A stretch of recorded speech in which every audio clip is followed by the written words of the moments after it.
Moira, what is the Galway Statement and how did it come about? Because you were central to it. Well, it came about because we were in Boston, John Bell and myself. John worked with me, was my boss really in a way in the commission. But we were working together and we were in Boston. And we ran into Peter Heffernan in Boston. And as you do when you're in Boston, you go to Harvard and you go to Harvard Square and you have a coffee. And we sat down sitting around the table, and both John Bell and Peter Heffernan are infectious, enthusiastic, absolutely determined, both of them. And they started tossing around ideas about where we needed to do different elements of research and what we should be investing in.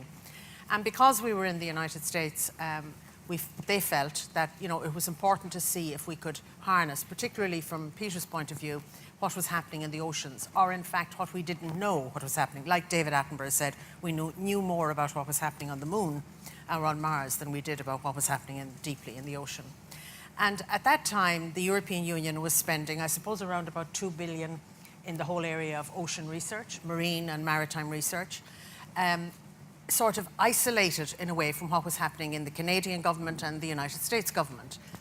And we felt that if we could convince the Americans and the Canadians that it would be a good idea to set up a research alliance across the ocean and work together, that we could support each other, that we could offer opportunities to researchers to be mobile, that we could use each other's infrastructures, so whether it's buoys in the ocean or whether it's vessels that go down deep into the ocean, that we could harness all of that work that was being done separately, put it all together and work forward.